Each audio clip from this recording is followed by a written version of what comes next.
Akala mo ba ay karapat-dapat ka pang tumingin sa mga eroplano? You are just a floor scrubber, Annalyn. Ang lugar mo ay sa paanan namin, hindi sa cockpit. Ang tinig ni Marco ay parang latigo na humahampas sa katahimikan ng terminal. Annalyn ay nakayuko. Ang kanyang mga kamay ay mahigpit na nakahawak sa hawakan ng mop. Ang sahig na tile ay kumikinang sa ilalim ng maliwanag na ilaw. Isang refleksyon ng kanyang dating buhay na ngayoy pira-piraso na. Sa kanyang harapan, ang mga sapatos na leather ni Marco at ang mamahaling takong ni Cindy ay nakatuntong sa basang sahig, nakakalinis lang niya.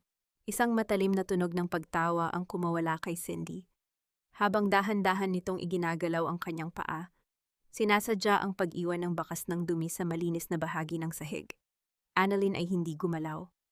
Ang kanyang dibdib ay parang pinipiga ng isang invisible na kamay.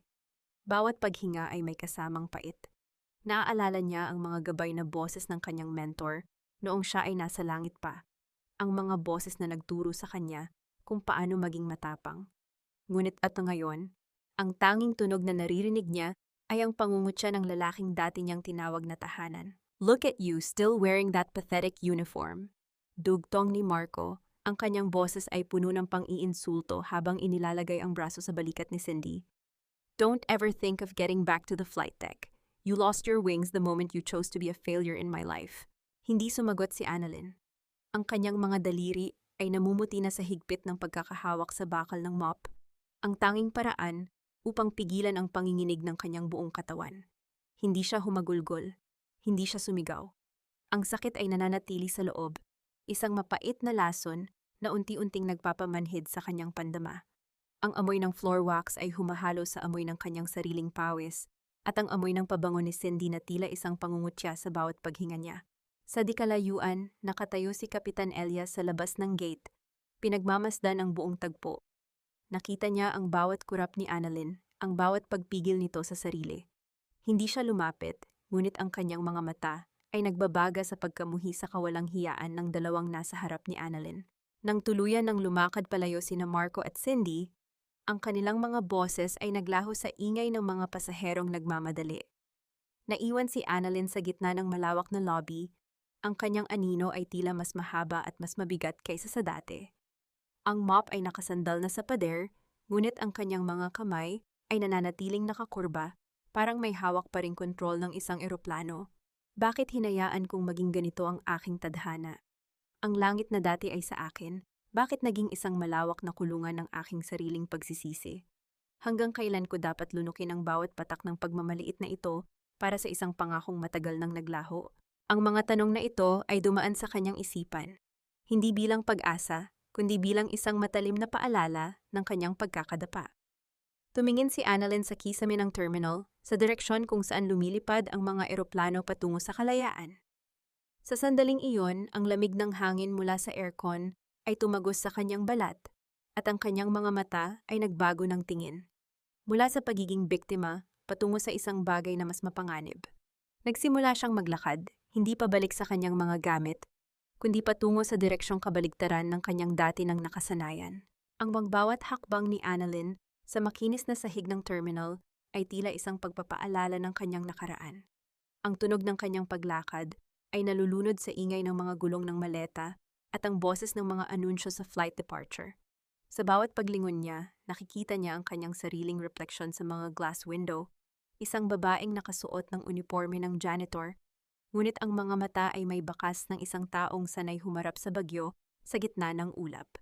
Habang naglalakad siya patungo sa storage room, hinarang siya ng isang pamilyar na boses. Si Mang Berting, ang matandang tagapaglinis, na itinuturing niyang ama sa lugar na ito.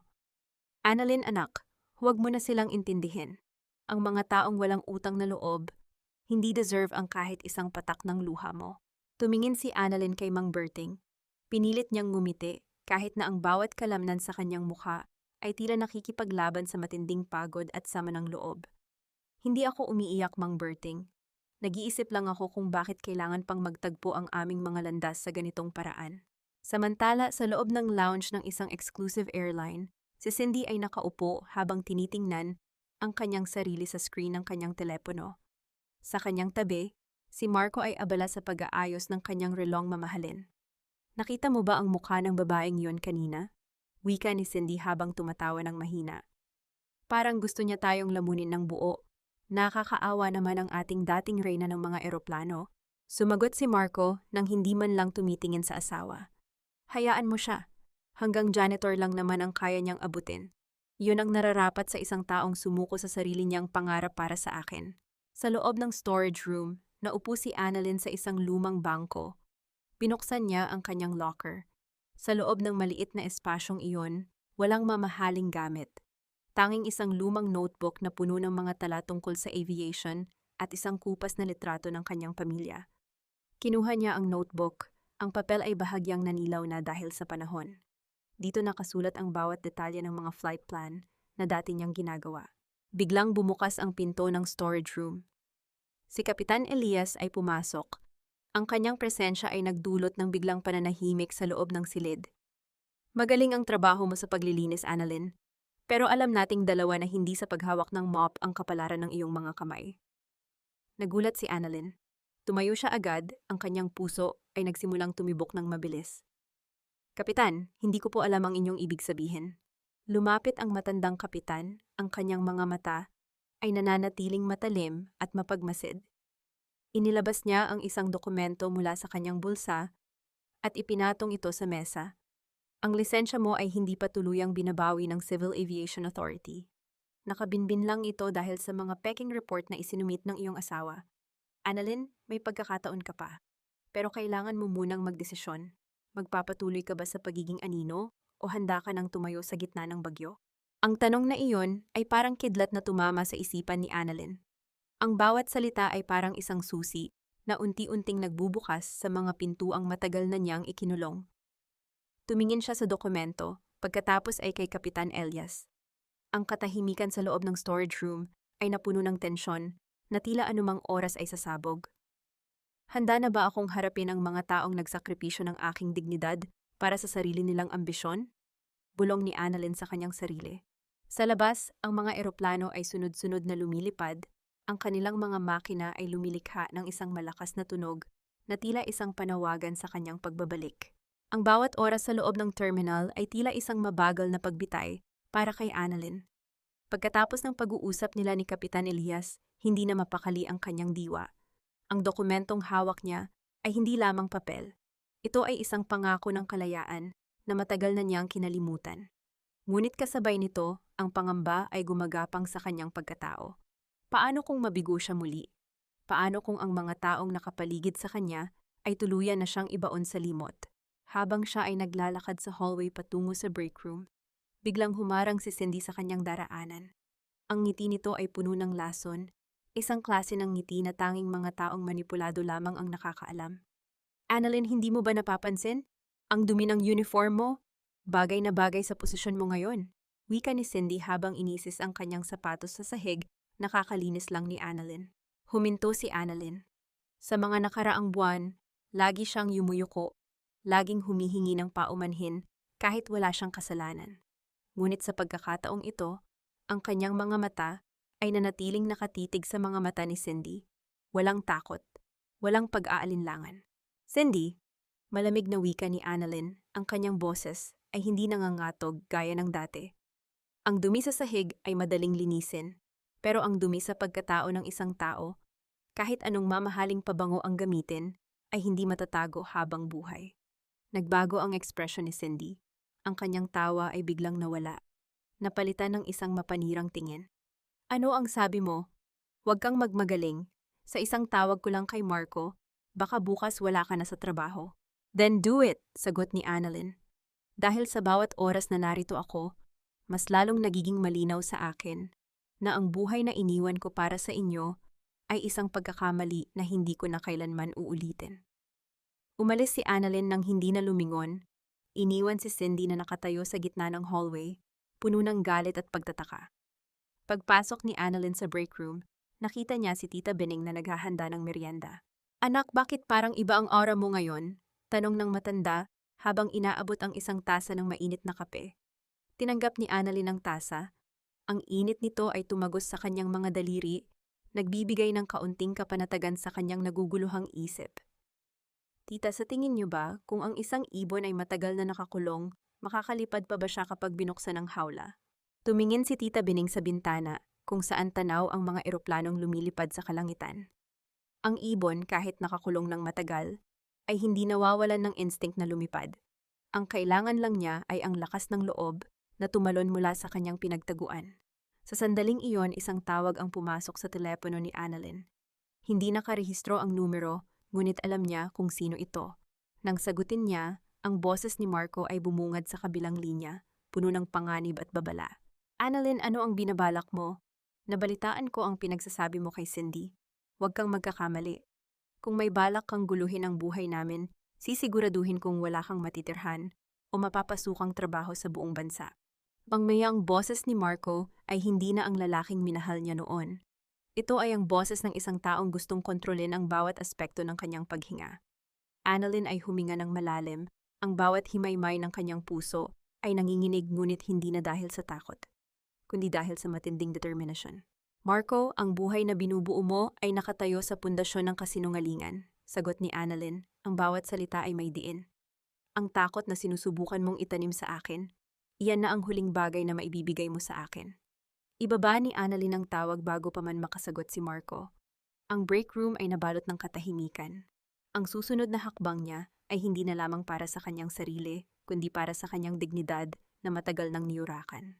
Ang bawat araw pagkatapos ng komprontasyon ay tila isang maingat na paglakad sa ibabaw ng nagbabagang uling. Si Annalyn ay mas tahimik, mas mapagmatsyag. Sa bawat pagpindot niya ng mop sa sahig, iniisip niya ang mga teknik na dati kusa niyang ginagawa sa loob ng cockpit. Ang mga instrument panel, ang radio communication, ang pakikipag-ugnayan sa air traffic control, lahat ng ito ay nananatili sa kanyang alaala, sariwa pa rin, parang kahapon lang. Isang hapon, habang naglilinis sa bahagi ng gate kung saan nakaparada ang mga pribadong jet, muling nagtagpo ang landas nila ni Kapitan Elias. Ang matandang lalaki ay may dalang isang makapal na folder. Annalyn, hindi ito madali. Ang mga taong nasa posisyon ngayon sa Aviation Authority ay may connection sa pamilya ni Marco. Wika ni Elias ng mahina. Tinitiyak na walang ibang makakarinig sa kanila. Kailangan nating maging matalino. Kung ilalabas natin ang records mo ng basta-basta, agad nilang haharangin. Tumingin si Annalyn sa paligid. Ang mga security camera ay tila mga matang laging nakabantay. Kapitan, handa akong maghintay, pero hindi na ako babalik sa dati. Kung kailangang dumaan ako sa butas ng karayom, gagawin ko. May mga dokumento rito na magpapatunay na ang mga flight report mo ay binago ng walang pahintulot. Patuloy ni Elias, iniaabot ang folder sa kanya. Itago mo ito sa lugar na hindi nila mahahanap. Ito ang magiging alas mo pagdating ng tamang panahon. Pumasok si Annalyn sa isang bakanting cubicle sa banyo para basahin ang mga nakapaloob sa folder. Habang binabasa niya ang mga pahina, nanlamig ang kanyang mga kamay. Ang mga lagda ni Marco ay naroon, ang mga manipuladong ulat na nagpapakita ng kanyang pagkakamali sa paglipad, mga kasinungalingang naging dahilan ng pagkasira ng kanyang karera. Ang bawat pahina ay isang saksak sa kanyang dibdib. Akala niya, ang pagtataksil ni Marco ay limitado lamang sa kanilang pagsasama, ngunit ang katotohanang ninakawan siya nito ng kanyang pangarap ay mas masakit pa kaysa sa isang pisikal na sugat. Biglang bumukas ang pinto ng banyo. Si Cindy, kasama ang dalawang empleyado ng maintenance, ay pumasok. Annalyn, nasaan ang shift report? Bakit hindi mo pa na ipapasa? Mabilis na itinago ni Annalyn ang folder sa ilalim ng kanyang labahan. Ipapasa ko na, Cindy. Kakatapos ko lang sa sektor na ito. Lumapit si Cindy, ang kanyang mga mata ay mapanuri. Tiningnan niya ang basang sahig at ang balde ni Annalyn. Napapansin ko, masyado kang nagtatagal sa mga sulok na ito. Huwag mong sabihing nagtatago ka ng mga lihim. Lahat tayo ay may lihim, Cindy. Sagot ni Annalyn, ang kanyang boses ay kalmado, kahit na ang kanyang puso ay humahampas sa kanyang dibdib na parang ibon sa loob ng hawla. Ang iba, itinatago ang kanilang insecurity. Ang iba naman, itinatago ang kanilang masamang intensyon. Umalis si Cindy nang may mapanuring tingin. Hindi kumbinsido sa mga sinabi ni Annalyn. Nang makalabas na ang mga ito, napasandal si Annalyn sa pader, humihinga ng malalim. Alam niyang ang bawat segundo ay mahalaga. Ang folder na ito ay hindi lamang papel. Ito ay katibayan ng isang krimen laban sa kanyang pagkatao. Sa kanyang paglabas ng banyo, nakita niya ang kanyang reflection sa salamin. Hindi na ang Annalyn na laging nagmamakaawa ang nakita niya. Ang nakita niya ay isang babaeng may mga pilat, ngunit ang bawat pilot ay may kwento ng katatagan. Ang langit na nasa labas ng bintana ay tila humihiling na niyang balikan. Hindi niyo ako matatalo sa sarili ninyong laro, bulong niya sa sarili, dahil ang eroplanong ito hindi nababagsak. Sa kanyang paglakad palayo, ang bawat yabag niya ay mas tiyak, mas matapang, at mas handa sa darating na bagyo. Ang laro ng panlilinlang ay nagsisimula na. At sa pagkakataong ito, si Annalyn ay hindi na isang manonood lamang. Siya na ang magiging piloto ng kanyang sariling hustisya. Ang tension sa terminal ay tila isang kawad ng kuryente na anumang oras ay maaaring maputol. Si Annalyn ay abala sa pag-ayos ng mga gamit sa loob ng maliit na break room nang biglang bumukas ang pinto. Hindi si Tita Bining ang pumasok, kundi ang kanyang biyenan na si Mrs. Salazar. Ang babaeng nagturo sa kanya kung paano maging sunod-sunuran sa loob ng kanyang sariling tahanan. Ang presensya ni Mrs. Salazar ay parang isang malamig na hangin na nagpatahimik sa buong silid. Annalyn, hindi ko inasahang makikita pa kita sa ganitong kaawa-awang kalagayan. Tumayo si Annalyn, ang kanyang mga kamay ay nakatago sa likod ng kanyang likuran. Mrs. Salazar, ano ang sadya ninyo sa isang lugar na katulad nito? Tiningnan ng matanda ang buong silid. Ang mga lumang gamit, ang amoy ng panlinis, ang simpleng pamumuhay ni Annalyn. Dito ka pala nagtatago pagkatapos mong sirain ang pangalan ng aming pamilya. Marco has been so stressed because of your constant nuisance. Hindi ka na ba titigil? Ang pagpapakatanga mo ay hindi makakabalik sa mga taon na nasayang mo sa amin. Ang nang bawat salita ay may dalang pangungutya.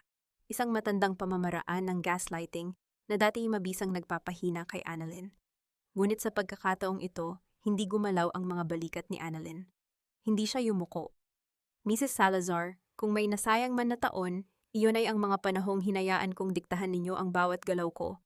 Tugon ni Annalyn, ang boses ay mahinahon, ngunit may talim. Kung stressed si Marco, marahil ay dahil sa konsensya niya, hindi dahil sa akin. Nanlaki ang mga mata ng matanda. Konsensya? Wala kang karapatang magsalita ng ganyan. Utang na loob mo sa amin ang lahat ng kung ano ka noon. Ang pagiging piloto mo, ang buhay mo, lahat ng iyon ay dahil sa amin. Ang pagiging piloto ko ay bunga ng aking pagsisikap at sakripisyo, hindi dahil sa inyong awa. Pagtutuwid ni Annalyn, isang hakbang ang kanyang nilapit. At kung iniisip ninyong matatakot pa rin ako sa inyong mga salita, nagkakamali kayo. Ang anak ninyo ang nagtaksil, ang anak ninyo ang nagmanipula. Huwag ninyong subukang ipasa sa akin ang dumi na kayo mismo ang gumawa. Naiwan si Mrs. Salazar na nakatindig sa gitna ng silid. Ang kanyang mukha ay namumula sa galit.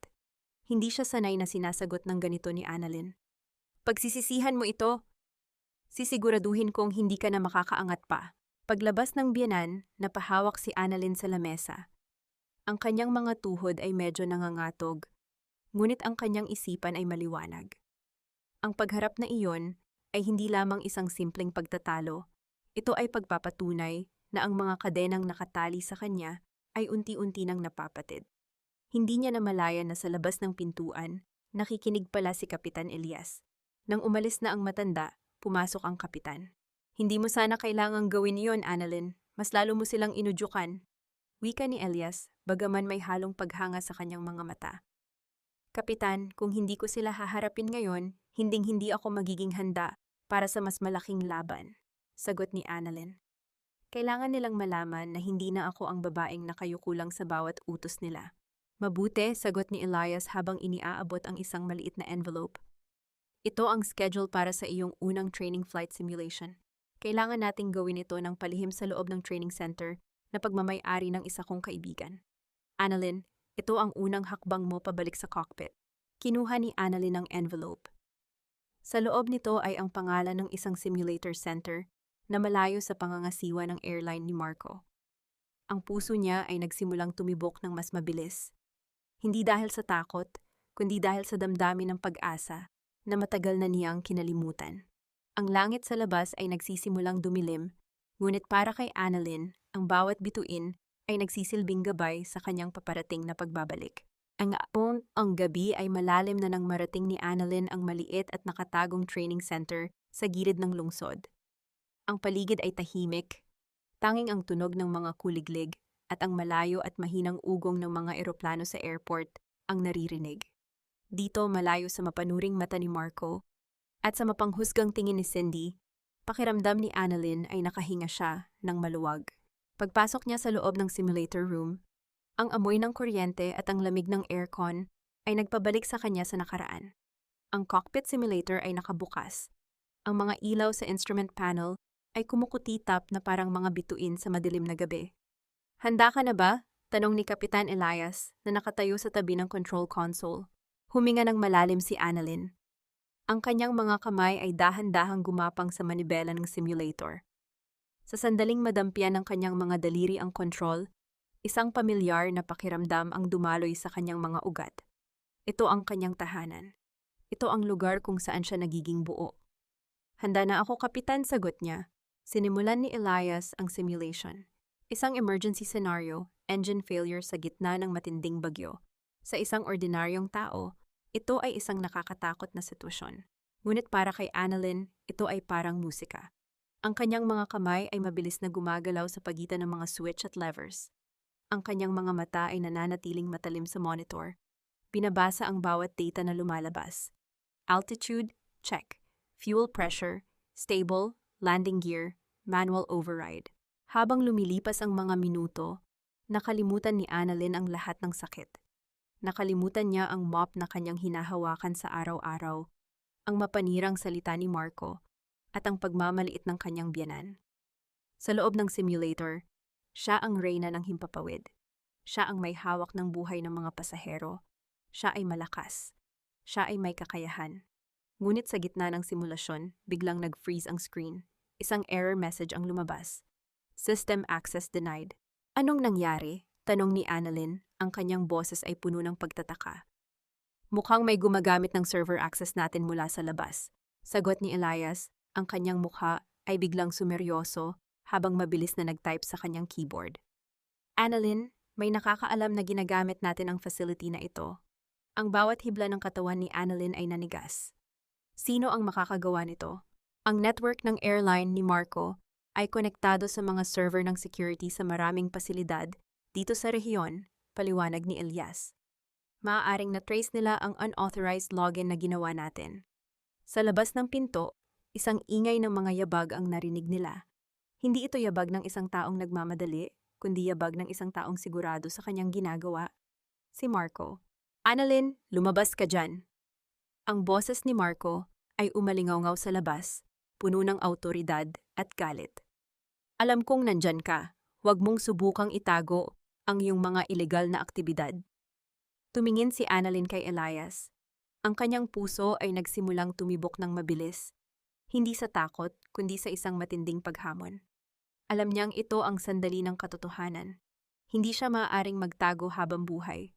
"Kapitan, patayin niyo ang lights," mahinang utos ni Annalyn. "Hayaan niyo silang pumasok.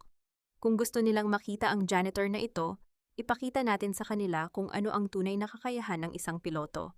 Ang pintuan ay dahan-dahang bumukas. Ang liwanag mula sa hallway ay tumagos sa dilim ng room. Naglalabas ng anino ni Marco na nakatayo sa harap, kasama ang ilang gwardya ng pasilidad. "Annalyn," wika ni Marco nang makita niya ang babae na nakaupo sa loob ng cockpit simulator. Ang kanyang ngiti ay nakakainsulto. "Hindi ko akalain na aabot ka sa ganitong antas ng desperasyon." Hindi tumayo si Annalyn. Nanatili siyang nakaharap sa simulator panel, ang kanyang mga mata ay nakapako sa mga screen. Sa sandaling iyon, alam niyang ang laban ay hindi na lamang sa loob ng silid na ito, kundi sa harap ng taong minsan nang nagpabagsak sa kanya. "Hindi ito desperasyon, Marco," sagot ni Annalyn nang hindi man lang lumingon. "Ito ay ang simula ng iyong pagbagsak." "Pagbagsak ko, Annalyn, magising ka sa katotohanan." Malakas na tawa ni Marco habang humahakbang papasok sa loob ng simulator room. Ang mga gwardya ay nasa likuran niya, tila mga asong sunod-sunuran. "Nandito ka sa isang abandoned facility, gumagamit ng pirated software, at umaasa sa mga pekeng pangarap na ibinibigay sa'yo ng matandang ito." Tiningnan ni Marco si Kapitan Elias nang may pandidiri. "Kapitan, hindi ko alam kung anong kabayaran ang hinihingi sa'yo ng babaeng to, pero mas mabuting tumigil ka na bago madamay ang lisensya mo." Dahan-dahang tumayo si Annalyn. Ang kanyang tindig ay tuwid, ang kanyang mga mata ay hindi kumukurap. Hinarap niya si Marco nang walang anumang bakas ng pangamba sa kanyang mukha. Marco, bakit ka nandito? Natatakot ka ba? Natatakot ka ba na kapag nakabalik ako sa cockpit, lahat ng kasinungalingan mo ay mabubunyag? Natatakot? Sa'yo? Umakyat ang dugo sa mukha ni Marco. You are nothing but a cleaner. Ang trabaho mo ay pulutin ang dumi ng iba, hindi ang magpalipad ng eroplano. Kung wala lang pala akong halaga, bakit mo ako sinundan hanggang dito? Hamon ni Annalyn. Bakit kailangan mong magdala ng mga gwardya para lang sa isang janitor? Hindi nakasagot si Marco. Ang kanyang mga mata ay pabalik-balik sa simulator panel at kay Annalyn. Sa bawat segundo ng katahimikan, unti-unting nauubos ang kanyang kumpiyansa. Marco, alam nating dalawa kung bakit sinira mo ang career ko noon. Pagpapatuloy ni Annalyn, ang boses ay sapat lang ang lakas para marinig ng mga gwardya. Dahil nalaman ko ang totoo tungkol sa mga peking ulat na ginagawa mo para makatipid sa maintenance ng airline. You risked the lives of hundreds just to pad your own pockets. Tumigil ka, sigaw ni Marco, sabay hakbang palapit kay Annalyn, tila susugurin ito. Wala kang ebidensya. Ngunit bago pa man siya makalapit, isang boses ang narinig mula sa likuran ng mga gwardya. Ang pintuan ay muling bumukas, at pumasok ang dalawang lalaki na nakasuot ng uniforme ng Aviation Authority. Mga taong matagal nang pinaghihinalaan ni Kapitan Elias. Mr. Salazar, nakatanggap kami ng report tungkol sa unauthorized access sa system na ito, wika ng isa sa kanila. Ngunit nakita namin ang ilang anomalya sa server na konektado sa inyong account. Nanigas si Marco.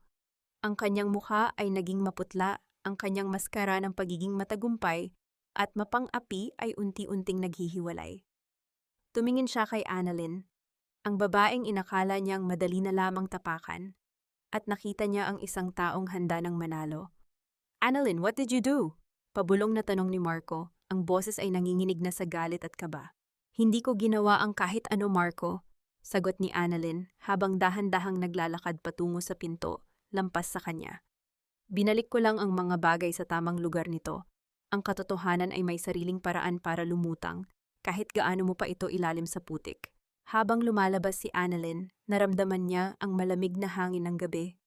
Ang laban ay malayo pa sa katapusan, ngunit sa unang pagkakataon, matapos ang mahabang panahon, naramdaman niya na ang timon ng kanyang buhay ay nasa sarili na niyang mga kamay. Hindi na siya ang janitor na naglilinis ng nakaraan, siya na ang piloto na naghahanda para sa kanyang paglipad. Sa loob ng silid, naiwan si Marco na napapalibutan ng mga opisyal na nagsisimula ng magtanong. Ang kanyang mundo, na binuo sa kasinungalingan, ay nagsisimula ng gumuho. Ang gabi ay tila bumagal ang pagtakbo habang ang mga opisyal ng Aviation Authority ay masusing sinusuri ang mga digital logs sa loob ng simulator room. Si Marco, na dati ay puno ng yabang, ay ngayon nakaupo sa isang silya. Ang kanyang mga kamay ay magkadikit at halatang nanginginig. Sa kabila ng mga pader, naririnig ni Annalyn ang bawat boses, mababa, seryoso, at puno ng pagdududa. Lumabas si Kapitan Elias at lumapit kay Annalyn na nakatayo sa hallway, nakatingin sa malayo. Anak, hawak na nila ang ebidensya. Ang log files na kinopya mo, sapat na yon para simulan ang formal investigation laban sa kanya at sa airline. Huminga ng malalim si Annalyn. Ang pakiramdam ng tagumpay ay hindi sumabog sa kanyang dibdib tulad ng inaasahan niya. Sa halip, ito ay isang malamig at matalim na kaliwanagan. Kapitan, hindi pa ito sapat. Marami pang connection si Marco. Ang pamilya niya, ang mga taong protektado niya sa loob ng ahensya, hindi sila susuko ng basta-basta. Alam ko, sagot ni Elias, ngunit ngayon, ang atensyon ng lahat ay nakatuon na sa kanya. Nawala na ang proteksyon niya. Biglang bumukas ang pinto. Lumabas si Marco, ang kanyang mukha ay halong galit at desperasyon. Nang makita niya si Annalyn, hindi na siya nagtangkang magtago. Nilapitan niya ang babae, ang mga opisyal ay nasa likuran lamang, nakabantay sa bawat galaw niya. Annalyn, akala mo ba ay panalo ka na? Bulong ni Marco, ang boses ay puno ng lason. Masisira ang career mo pati na ang sa mentor mong to. I have more money, more connections. I can bear you in legal battles that will last a lifetime. Tiningnan siya ni Annalyn ng diretsahan. Walang takot, walang emosyon, kundi isang matatag na pagpapasya. I've been buried already, Marco. Sa loob ng ilang taon, tinulungan mo akong maghukay ng sarili kong libingan. Pero ang hindi mo napagtanto, I know how to climb out of the dirt. At sa pag-akyat ko, sisiguraduhin kong wala ka ng matatapakan. Hindi na naghintay si Annalyn ng sagot. Tumalikod siya at naglakad patungo sa parking lot. Sa bawat yabag ng kanyang sapatos sa semento, nararamdaman niya ang paggaan ng kanyang pasanin. Ang bawat kasinungalingan, ang bawat pananakot, ay nagsisilbing gasolina sa kanyang determinasyon. Pagdating niya sa kanyang maliit na apartment, sinalubong siya ni Tita Bining na may dalang balita. Annalyn, may tumawag mula sa ibang airline, isang recruiter. Nabalitaan nila ang nangyari sa training center. Gusto nilang makausap ka. Natigilan si Annalyn. Ang pagkakataong matagal na niyang hinintay, ang pagkakataong makabalik sa langit ay narito na. Ngunit kasabay nito, alam niyang ang laban ay magiging mas matindi. Hindi na lang ito laban sa isang lalaki. Laban ito sa isang sistema na pilit siyang kinakaladkad pababa. Tita, wika ni Annalyn, ang kanyang mga mata ay nagniningning sa ilalim ng ilaw ng kusina. Handa na akong lumipad. Hindi para sa kanila, hindi para sa hustisya, kundi para sa babaeng matagal ko nang kinalimutan. Sa labas ng kanyang bintana, isang eroplano ang dumaan. Ang mga ilaw nito ay kumikislap sa madilim na kalangitan. Para kay Annalyn, hindi na ito isang tanawin lamang. Ito ay isang paanyaya. Ang opisina ng Sky High Airways ay malinis, malamig, at amoy tagumpay. Habang naghihintay si Annalyn sa labas ng interview room, ang kanyang mga kamay ay bahagyang nanginginig. Hindi ito ang takot sa pagkabigo. Ito ang tensyon ng paghaharap sa kanyang sariling tadhana. Ang mga empleyado na dumadaan ay nakatingin sa kanya ng may pagtataka. Isang babaeng nakasuot ng simpleng blouse, ngunit may tindig na tila nagmamay-ari ng bawat sulok ng gusali. Miss Annalyn Reyes? Isang boses ang tumawag sa kanya. Ang recruiter ay isang babaeng nasa katanghaliang gulang na may matatalim na mata, ngunit may ngiting tila nakakaintindi. Pagpasok sa loob, hindi lang ang recruiter ang naroon. Nakaupo sa isang dulo ng lamesa ang chief pilot ng kumpanya. Tiningnan nila si Annalyn, ang mga mata nila ay parang nagbabasa ng bawat pahina ng kanyang nakaraan. Nakita namin ang record mo, Annalyn, wika ng chief pilot. Magaling ang track record mo noon, pero alam mo naman ang sitwasyon sa industriya. Marami ang nagtatanong kung bakit ka nawala at bakit ka nagtrabaho bilang janitor sa loob ng 3 taon. Huminga ng malalim si Annalyn. Ang kanyang boses ay naging matatag. Walang pag-aalinlangan, walang pagkukunwari. Nagtrabaho ako bilang janitor dahil kailangan kong mabuhay. Pero ang pagkawala ko sa langit ay hindi dahil sa kawalan ng kakayahan, kundi dahil sa pagkakamaling ibigay ang tiwala sa taong hindi marunong magpahalaga sa buhay ng iba. I lost my career, but I found my resolve. Ang chief pilot ay napangiti ng bahagya. We don't just hire pilots who know how to fly. We hire those who know how to survive the storm. Ang interview ay tumagal ng 1 oras. Bawat tanong ay sinagot ni Annalyn ng may katumpakan at karunungan na tanging ang mga taong nakaranas ng pagkadapa lamang ang mayroon. Paglabas niya ng kwarto, ang recruiter ay tumayo at inabot ang isang envelope. Welcome back to the flight deck, Captain, wika nito. Sa sandaling hawakan ni Annalyn ang envelope, naramdaman niya ang init ng pag-asa. Ang pangarap na matagal nang natabunan ng alikabok ay buhay na buhay muli. Ngunit sa paglabas niya ng gusali, isang itim na sasakyan ang nakaparada sa tapat. Bumaba ang bintana nito at doon nakita niya si Cindy. Akala mo ba tapos na? Wika ni Cindy, ang kanyang boses ay puno ng pait. Nakakuha ka ng trabaho pero siguraduhin mong makakaalis ka ng lupa.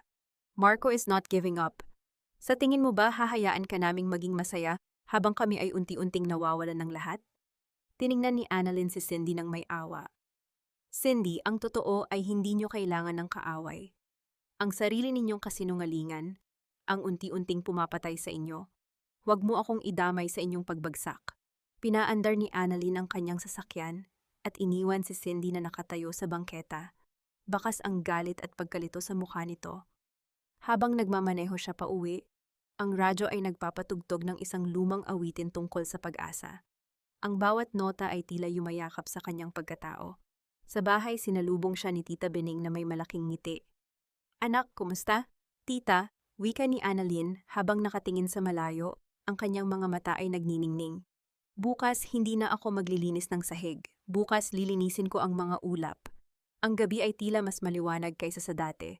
Ang bawat bituin ay hindi lamang mga liwanag sa kalangitan, ito ay mga destinasyong naghihintay sa kanya.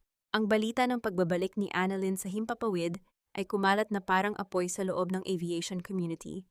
Para sa mga kasamahan niya noon, ito ay isang himala. Ngunit para kay Marco, ito ay isang deklarasyon ng digmaan.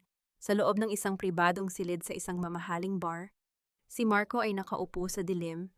Ang kanyang mga mata ay nanlilisik habang pinapanood ang video ng pagtanggap kay Annalyn sa Sky High Airways. Sa tabi niya, si Cindy ay hindi na mapakali.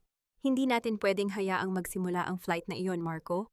Kapag nakalipad siya, mawawala na ang lahat ng hawak natin laban sa kanya. Wika ni Cindy, ang kanyang mga daliri ay humahampas sa mesa. Alam ko, sigaw ni Marco, sabay hagis ng baso sa pader. Hindi siya pwedeng magtagumpay. Kung hindi ko siya kayang kontrolin, sisiguraduhin kong ang eroplanong sasakyan niya ay hindi na makakatapak sa lupa. Ang tensyon sa pagitan ng dalawa ay hindi na lamang tungkol sa pera. Ito ay tungkol sa takot na mabunyag ang lahat ng kanilang katiwalian. Alam nilang kapag nagsimulang mag-imbestiga ang mga awtoridad sa mga flight record na hawak ni Annalyn, lahat ng kanilang mga nakatagong kasalanan ay mabubulgar. Kinabukasan, habang abala si Annalyn sa kanyang pre-flight briefing, isang hindi inaasahang bisita ang dumating sa opisina ng Sky High Airways. Si Mrs. Salazar, ang matanda ay hindi na ang mapagmataas na biyanan na kilala ni Annalyn. Siya ay mukhang pagod. Ang kanyang mga mata ay may bakas ng matinding pangamba. Annalyn, kailangan nating mag-usap, pabulong na wika ng matanda. Dinala ni Annalyn si Mrs. Salazar sa isang tahimik na sulok ng lounge. Mrs. Salazar, ano pa ang gusto ninyo? Tapos na ako sa inyong pamilya? Si Marco, wika ng matanda, ang boses ay nanginginig. Hindi siya titigil, may plano siyang sabotahing ang flight mo bukas. Pinalitan niya ang maintenance schedule ng eroplano mo. Alam ko ang ginagawa niya dahil narinig ko ang usapan nila ni Cindy. Please, Annalyn, ayokong magkaroon ng dugo sa mga kamay ko. Huwag kang sumakay sa flight na yon. Natigilan si Annalyn.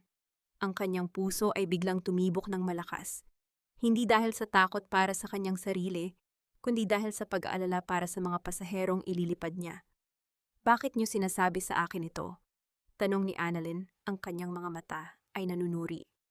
Dahil kahit gaano ko kagalit sa'yo noon, hindi ako mamamatay tao, sagot ng matanda bago ito mabilis na tumalikod at naglakad palayo. Iniiwan si Annalyn na nakatayo sa gitna ng ingay ng mga abalang empleyado. Ang bawat segundo ay tila isang tiktak ng orasan na nagbibilang sa papalapit na panganib. Alam ni Annalyn na kung hindi niya gagawin ang tama, hindi lang siya ang mapapahamak, kundi ang daan-daang buhay na nakasalalay sa kanyang kakayahan. Pag-uwi niya, binuksan niya ang kanyang laptop. Hindi siya natulog. Sa halip, sinimulan niyang suriin ang lahat ng data ng maintenance na ibinigay sa kanya para sa flight bukas. Habang tinitingnan niya ang bawat technical report, nakita niya ang isang maliit na discrepancy sa fuel system valve. Isang bagay na halos hindi mapapansin kung hindi ka sanay sa mga detalye. Pinlano nila ito. Ngunit sa halip na matakot, isang kakaibang kalmado ang bumalot sa kanya. Hindi siya susuko. Kung gusto nilang subukan ang kanyang galing, ipapakita niya sa kanila kung bakit siya ang pinili ng langit na maging piloto. Marco, Cindy, bulong ni Annalyn habang nakatingin sa monitor. Ang kanyang muka ay nagniningning sa determinasyon. Sa oras na ito, hindi niyo ako kayang pabagsakin. Dahil ang eroplanong ito, ako ang may hawak ng timon. Ang gabi ay tahimik. Ngunit sa loob ng puso ni Annalyn, isang bagyo ang namumuo. Isang bagyong handa na niyang harapin sa loob ng cockpit. Ang madaling araw ay kulay abo, isang paalala ng kawalan ng katiyakan na bumabalot sa paliparan. Habang naglalakad si Annalyn patungo sa tarmac, ang bawat hakbang niya ay tila isang pag-akyat sa isang sagradong lugar. Ang eroplanong Boeing 737 na nakaparada ay tila isang higanteng bakal na naghihintay ng kanyang utos. Sa loob ng maintenance hangar, nakita niya ang mga crew na abala, ngunit may isang lalaking nakasuot ng uniforme na umiiwas sa kanyang tingin. Alam ni Annalyn ang hitsura ng taong may tinatagong kasalanan. Hindi niya ito pinansin. Sa halip, ginawa niya ang kanyang pre-flight walk-around inspection ng mas detalyado kaysa sa anumang pagkakataon. Bawat rivet, bawat control surface, at ang mga fuel valves, sinuri niya ang lahat. Pagpasok sa cockpit, ang pamilyar na amoy ng ozone at ang malambot na ilaw ng mga indicator ay nagbigay sa kanya ng kakaibang kapayapaan. Ngunit nang dumating ang kanyang first officer, nakita niya ang pagkabalisa sa mukha nito. Captain, may natanggap tayong babala mula sa ground control. May technical glitch daw sa fuel valve assembly na nakalista sa huling maintenance log. Wika ng first officer, ang boses ay nanginginig sa kaba. Tumingin si Annalyn sa instrument panel. Alam ko, ngunit nasuri ko na iyon, officer. Ang valve ay gumagana. Ang anomaly ang nakikita mo sa system ay hindi dahil sa sira, kundi dahil sa isang software override na sinadyang ilagay para mag-trigger ng maling alarm kapag tayo ay nasa cruising altitude. Natigilan ang first officer. Ibig sabihin, alam nila? Huwag kang mag-alala, sagot ni Annalyn. Ang kanyang mga kamay ay mabilis at tiwala na nag-input ng mga command. Haharapin natin ito ng sabay. Nang mag-take off ang eroplano, ang ganda ng pagsikat ng araw sa horizon ay tila isang pangako. Ngunit makalipas ang isang oras, habang nasa kalagitnaan ng kanilang paglipad, biglang tumunog ang alarm. Ang fuel pressure gauge ay bumagsak sa zero. Ang caution light ay nagliyab ng pula, isang babalang sapat na para magdulot ng panic sa sinumang piloto. Sa ground control station, si Marco ay nakaupo. Nakikinig sa radio communication. Naghihintay ng balita ng isang sakuna. Ang kanyang mga kamay ay nakakuyom. Ang kanyang mga mata ay nanonood sa radar.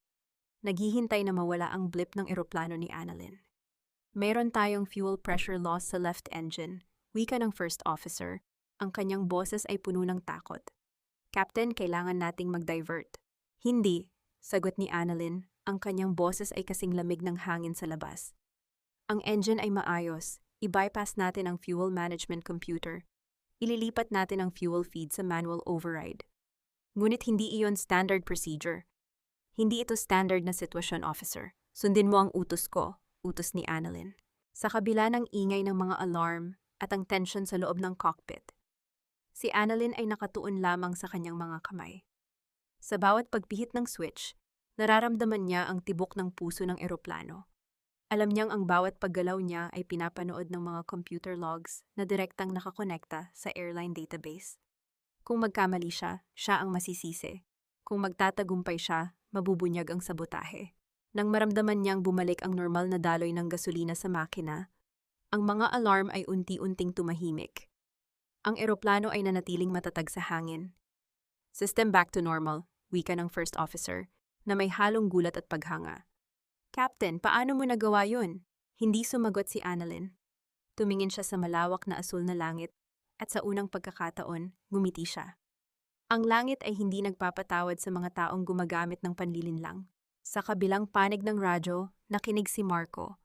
Nang marinig niya ang boses ni Annalyn na nag-uulat ng normal flight status sa air traffic control, ang kanyang mundo ay gumuho. Ang kanyang huling alas ay nabigo. Ang paglapag ng eroplano sa terminal ay naging isang tahimik na sandali. Ngunit sa loob ng control tower, ang kaguluhan ay nagsisimula na. Ang boses ni Annalyn sa radio communication habang nag-uulat ng anomaly sa fuel system ay narecord ng malinaw. Hindi lamang ito basta report. Ito ay isang technical na patunay ng sadyang pagmanipula sa system. Isang bagay na hindi kayang baluktutin ng anumang impluensya o pera ni Marco. Paglabas ni Annalyn sa cockpit, sinalubong siya ng isang grupo ng mga investigador mula sa Civil Aviation Authority at ang mga senior management ng Sky High Airways. Ang kanilang mga mukha ay seryoso, ngunit ang mga mata nila ay puno ng pagkilala. Captain Reyes, ang iyong ginawang desisyon sa ere ang nagligtas sa flight na ito. Wika ng pinuno ng investigasyon. Meron kaming mga dokumentong nagpapatunay na ang pag-trigger ng false alarm ay nagmula sa terminal kung saan ang mga credentials ni Mr. Salazar ang ginamit. Si Marco, na hindi napigilang pumunta sa airport dahil sa sobrang kaba, ay nakita ang lahat. Nang makita niya ang mga opisyal na naglalakad patungo sa kanya na may dalang warrant, ang kanyang mga binti ay tila nawalan ng lakas. Si Cindy, na nasa kanyang tabi, ay unti-unting lumalayo. Sinusubukang itago ang sarili sa likod ng mga nagmamadaling pasahero. Hindi ko alam ang sinasabi ninyo. Sigaw ni Marco habang pinupusasan ng mga pulis. Si Annalyn ang nagplano nito. Gusto niya lang akong sirain. Tumingin si Annalyn kay Marco. Wala nang galit, wala nang puot. Ang tanging nakikita niya ay isang taong nalunod sa sarili niyang ambisyon. Marco, hindi kita kailangang sirain. Ipinakita mo lang sa mundo kung sino ka talaga nang subukan mong ipagpalit ang buhay ng daan-daang tao para lang sa pansariling paghihiganti. Ang mga pasahero na nakarinig sa ulat ng insidente ay nagsimulang magpalakpakan nang makita si Annalyn. Para sa kanila, siya ang bayani. Para kay Annalyn, siya ay isang babaeng natuto nang lumipad muli nang hindi na kailangang humawak sa kamay ng iba. Sa gitna ng kaguluhan, nakita ni Annalyn si Cindy na sinusubukang sumakay sa isang taxi. Hindi niya ito hinabol. Hindi na kailangan. Ang batas ay may sariling takbo. At ang reputasyon ni Cindy sa industriya ay wala na ring halaga. Ang lahat ng kasinungalingan, ang lahat ng panggagaya, ay naglaho na parang usok sa hangin. Pagdating ng gabi, ang bahay ni Annalyn ay tahimik. Nakaupo siya sa balkonahe, tinitingnan ang mga bituin. Dumating si Kapitan Elias, dala ang isang bote ng paboritong kape. Tapos na ang bagyo, Annalyn. Wika ng matanda habang nakatingin sa malayo. Hindi pa tapos ang lahat, Kapitan, sagot ni Annalyn. Ngunit ngayon, alam ko na kung gaano kataas ang maaari kong maabot. Hindi dahil kailangan kong patunayan sa iba, kundi dahil kailangan kong patunayan sa sarili ko. Ang bawat sugat, ang bawat luha, at ang bawat pagkakataon na siya ay tinapak-tapakan ay naging bahagi ng kanyang lakas. Hindi na siya ang janitor na naglilinis ng nakaraan. Siya na ang piloto na may hawak ng sariling kinabukasan. Ang sumunod na linggo ay naging panahon ng paglilinis. Hindi lamang sa mga dokumento ng airline, kundi maging sa sariling buhay ni Annalyn. Ang mga pahayagan ay puno ng balita tungkol sa pagbagsak ng imperyo ni Marco, ang kanyang pagkakakulong, at ang pagkakabunyag ng lahat ng kanyang mga ilegal na aktibidad. Ngunit sa kabila ng ingay ng mundo, pinili ni Annalyn ang katahimikan. Isang hapon, habang naglalakad siya sa isang parke, malapit sa airport, hindi niya inasahang makita si Mrs. Salazar. Ang dating matapang at mapanghusgang biyenan ay mukhang tumanda ng 10 taon. Nakaupo ito sa isang bangko, nakatingin sa malayo. Nang makita siya ni Annalyn, nag-alinlangan siya. Ngunit bilang pagrespeto sa kanilang nakaraan, lumapit siya. Mrs. Salazar, napalingon ang matanda. Ang kanyang mga mata ay walang bakas ng galit, kundi pagkapagod. Annalyn, hindi ko inasahang makikita pa kita rito. Namamasyal lang ako, sagot ni Annalyn, sabay upo sa dulo ng bangko. Kumusta po kayo? Wala na ang lahat, Annalyn, bulong ng matanda. Ang kumpanya, ang reputasyon namin, lahat ay gumuho na parang baraha. At si Marco, hindi na namin siya mahagilap sa loob ng kulungan. He is a shell of himself. Tumahimik si Annalyn. Ang pait na dati nararamdaman niya para sa pamilyang ito ay unti-unting naglalaho. Mrs. Salazar, hindi ko po kayo pinatawad dahil sa inyo. Pinatawad ko kayo para sa akin. Dahil kung mananatili ang puot ko, mananatili rin akong bilanggo ng nakaraan. Tumingin si Mrs. Salazar kay Annalyn. Sana naging mas mabuti ako sa iyo noon. Sana nakita ko ang halaga mo bago pa ang lahat. Ang bawat karanasan ay aral, sagot ni Annalyn, nang may malumanay ng ngiti. Salamat sa pagbabala niyo sa akin noong araw ng sabotahe. Iyon ang huling tulong niyo sa akin, at sapat na iyon. Tumayo na si Annalyn. Hindi niya kailangang maging magkaibigan sa matanda. Ngunit sapat na ang malaman niyang wala na siyang pasan na galit. Sa kanyang paglakad palayo, naramdaman niya ang isang kakaibang gaan sa kanyang dibdib. Ang utang na loob na matagal na nagtali sa kanya ay wala na. Siya ay malaya. Pag-uwi niya, sinalubong siya ni Kapitan Elias. May dala itong magandang balita. Annalyn, tinanggap na ng board ang iyong mungkahi para sa bagong safety protocol ng airline. At nag-alok sila ng posisyon bilang senior check pilot. Ikaw ang magtuturo sa mga bagong piloto sa kung paano hawakan ang eroplano sa gitna ng krisis.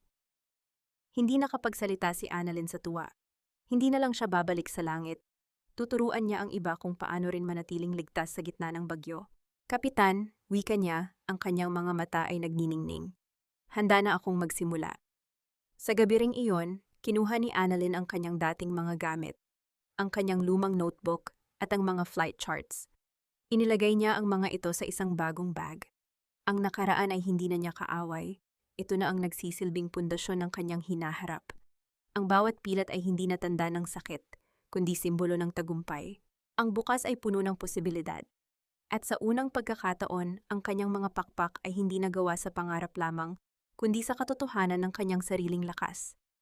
Ang araw na ito ay hindi tulad ng ibang mga flight.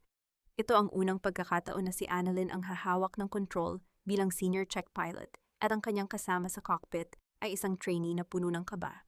Ang mga pasahero ay hindi alam na sa bawat pag-angat ng eroplano, may kasamang kwento ng pagbangon mula sa pagkakalugmok. Habang naghahanda ang eroplano para sa pag-take off, nakatanggap si Annalyn ng mensahe mula sa airport authority. Isang emergency landing ang kailangan nilang gawin sa ibang runway dahil sa isang severe weather system na biglang lumitaw sa radar. Ito ang huling pagsubok para sa kanya. Isang hamon na nangangailangan ng higit pa sa technical na husay, kundi pati na rin ang tibay ng loob. Sa loob ng control tower, ang boses ng air traffic controller ay nag-uulat ng sitwasyon. Flight 737, nakakaranas tayo ng extreme turbulence at visibility zero. Kailangan nyo ng matinding desisyon. Tiningnan ni Annalyn ang kanyang trainee. Ang bata ay halos hindi makahinga sa takot. Inilagay ni Annalyn ang kanyang kamay sa balikat nito. Huwag kang tumingin sa ulap. Tumalon ka sa iyong imahinasyon at hanapin ang runway sa iyong diwa. I'm here. Hawakan mo ang controls at ako ang magiging gabay mo. Habang bumabagtas sila sa gitna ng bagyo, ang eroplano ay yumayanig na tila isang dahon sa malakas na hangin. Ang bawat dashboard light ay kumukurap-kurap. Ito ang parehong kondisyon na sinubukan ni Marco na gamitin upang patayin siya noon. Ngunit ngayon, walang takot. Ang bawat galaw ni Annalyn ay may layunin. Keep the glide slope, utos niya ng mahinahon. Steady, trust the plane, trust yourself. Sa gitna ng kadiliman ng bagyo, isang maliit na liwanag ang nagpakita sa runway. Sa isang perpektong maneuver, naidapo ni Annalyn ang gulong ng eroplano sa semento. Isang malambot at siguradong landing. Ang bawat pasahero ay napahinga ng maluwag. Ang ilan ay nagpalakpakan nang marinig ang paghinto ng makina. Pagbaba niya ng hagdan ng eroplano, ang hangin ay sariwa. Hindi na ito ang hangin ng nakaraan na may halong amoy ng floor wax o alikabok ng pagkabigo. Ito ay hangin ng tagumpay. Sa di kalayuan, nakita niya si Elias na naghihintay. Hindi na kailangan ng salita. Ang kanilang pagkikita ay puno ng pagkilala sa isang paglalakbay na natapos ng may dangal. Annalyn, tinalo mo ang bagyo, wika ni Elias, nang may luha sa kanyang mga mata. Hindi ko tinalo ang bagyo, Kapitan, sagot ni Annalyn habang nakatingin sa malawak na langit na ngayon ay unti-unti nang nagliliwanag. Sumabay lang ako sa ritmo nito hanggang sa makahanap ako ng daan pa uwi. Ang bawat hamon ay naging tulay. Ang bawat pinto na isinara sa kanya ay nagbukas ng daan para sa mas malawak na himpapawid. Ngayon, wala na siyang kailangang patunayan sa mundo. Ang tanging mahalaga ay ang babaeng nakatayo sa harap niya. Ang piloto na hindi na kailanman matatakot na lumipad mag-isa. Ang araw ay sumisikat ng buong ningning, binibigyan ng gintong kulay. Ang runway na dati saksi sa kanyang pagkadapa. Nakatayo si Annalyn sa gilid ng flight deck. Suot ang kanyang uniforme na may 3 guhit sa balikat. Hindi lamang bilang piloto, kundi bilang isang babaeng bumangon mula sa abo. Isang taon na ang nakalilipas. Ang lahat ng sakit ay naging mga alaala na lamang, hindi na mga sugat na nagdurugo.